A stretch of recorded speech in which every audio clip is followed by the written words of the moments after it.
So, if you've ever wondered what YouTube is like in that messy middle where you're not quite brand new, but you're also not a millionaire yet, I'm going to talk to you today about what YouTube is like at 15,000 subscribers. And full transparency, I've got my list of notes right here that I'll be referencing. I'm going to do this all in one take because I want to show you guys the simplicity of creating content sometimes. Now, we're going to tackle this question from three different lenses. We're going to talk about what needs to be true to grow, what income is like when you get into that messy middle, at least for me, and what the enemies are of YouTube growth. So those will be the three sort of buckets that we chat about today. And then hopefully you walk away a little bit more clear-eyed on how things progress, what holds you back, and what reasonable income can look like. And that might give you a better idea whether YouTube is something you really want to pursue or not. So let's talk about the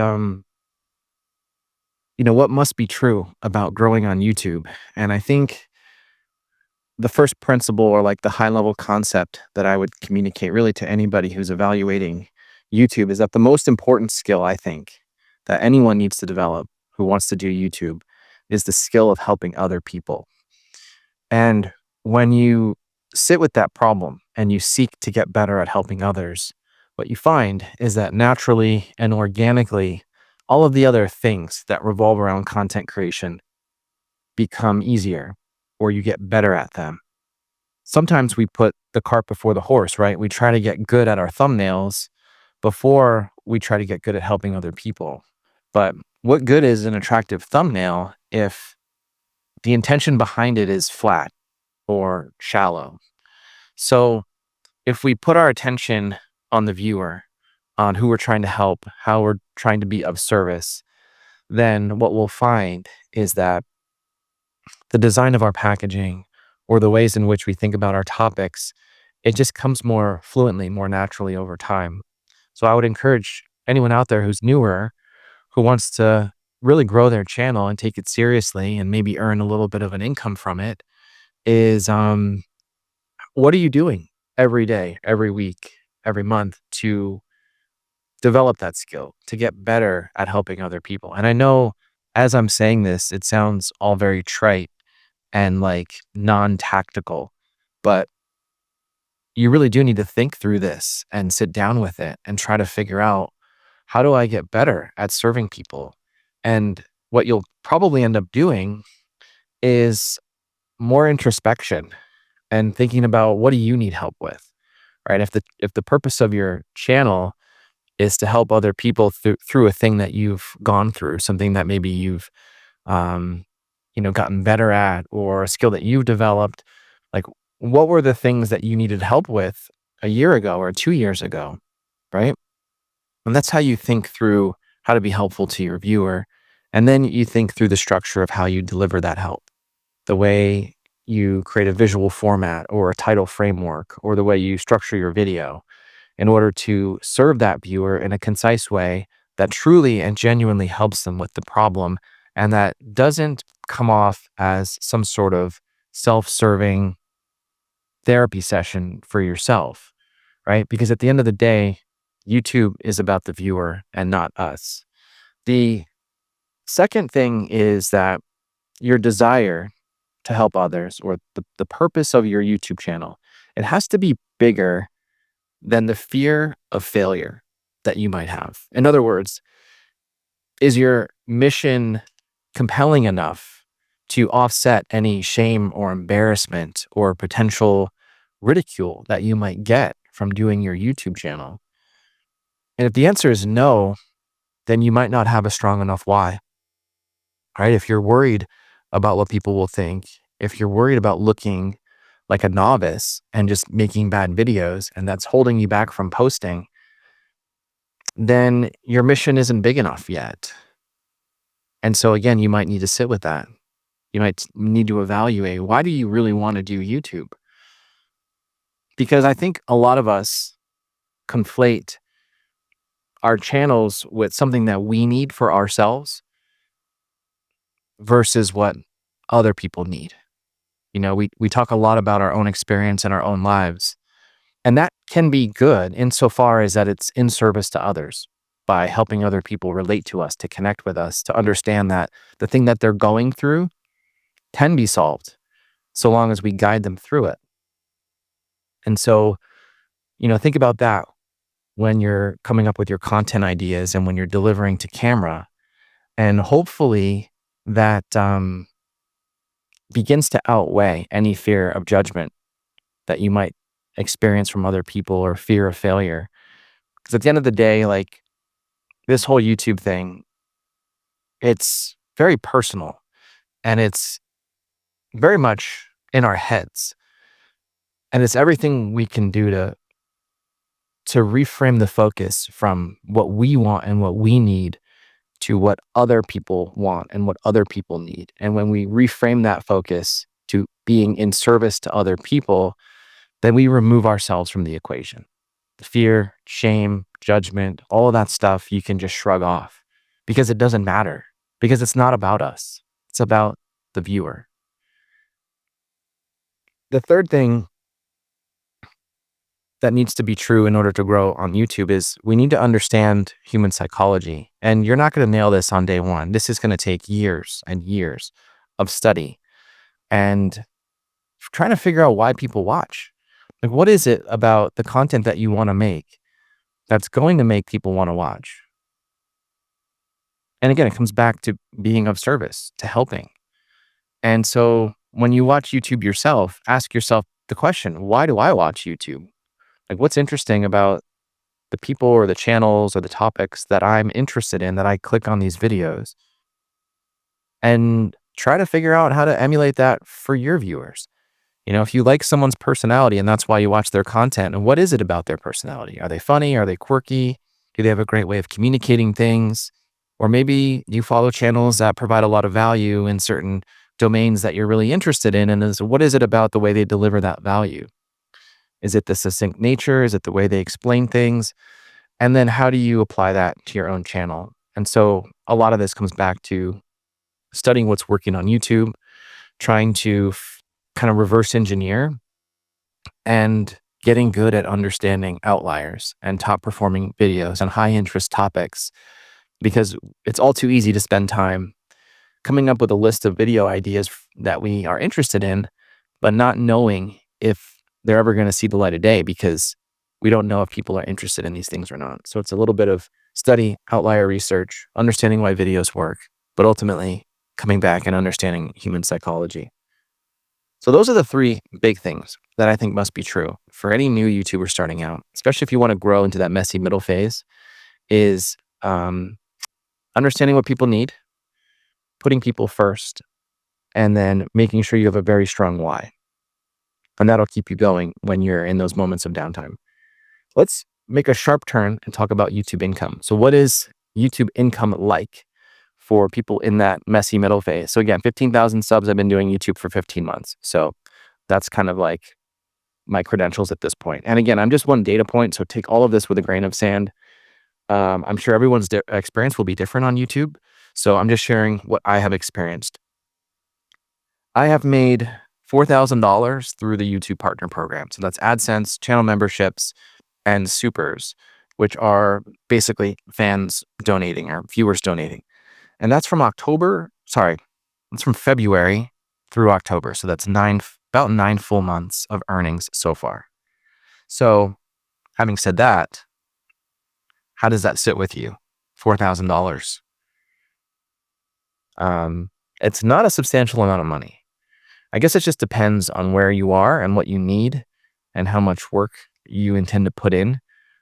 Extra couple $100 a month could be great as a side hustle for a lot of people. It could help pay the bills.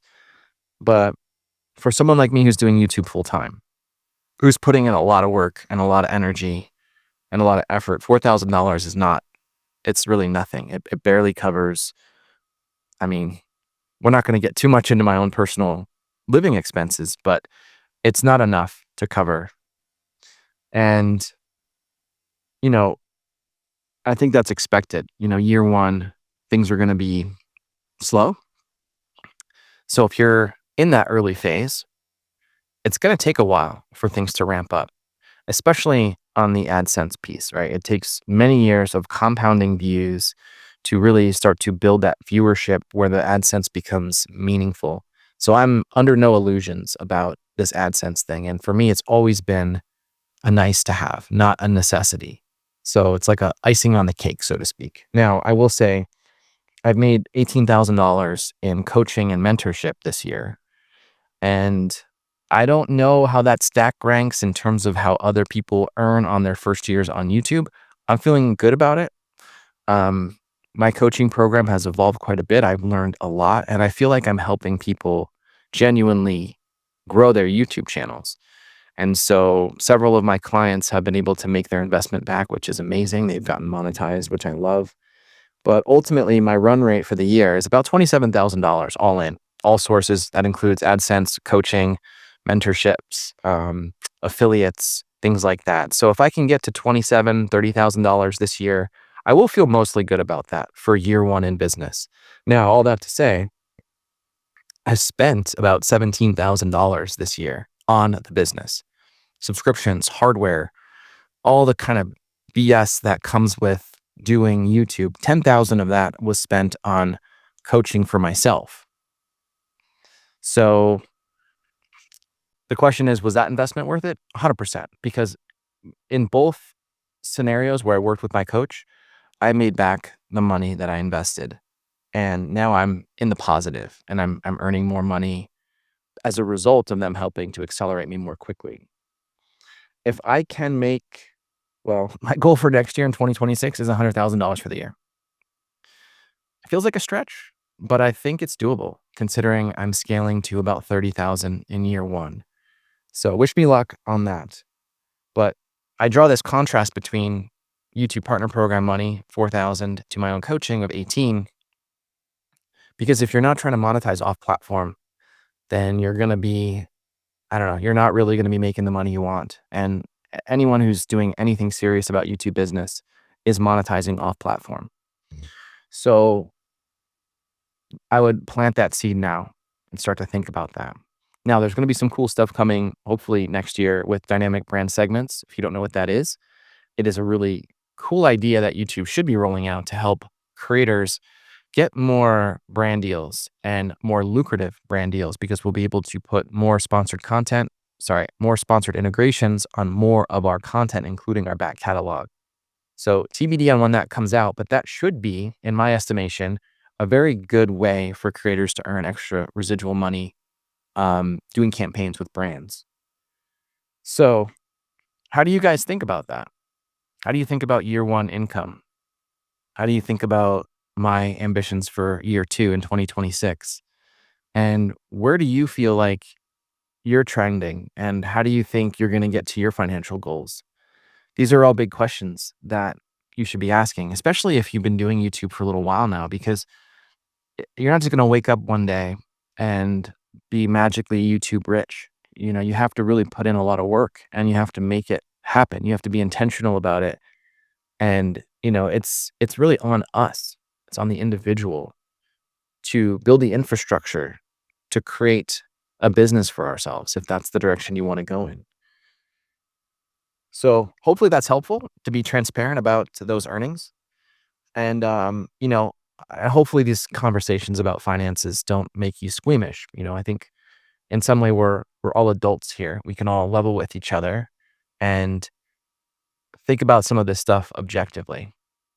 So if you're a creator and you're happy sharing your finances, throw it in the comments below. Let other people see the ground that we're covering. And we're all on different paths. We're all doing it in different ways. There's no one way to be successful on YouTube. Some people are better at getting views than others, and some people are better at making money than others. And those two things are not often directly linked. Now, the third thing is the enemies of YouTube growth.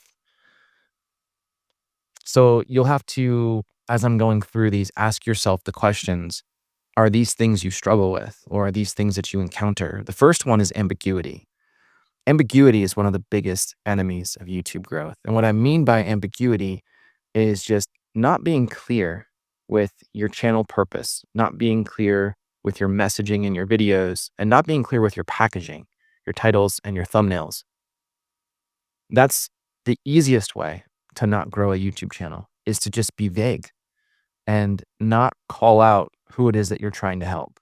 Not have that appear on your channel page, in your description, in your banner, in your any marketing that you're doing, in your thumbnails, in your titles.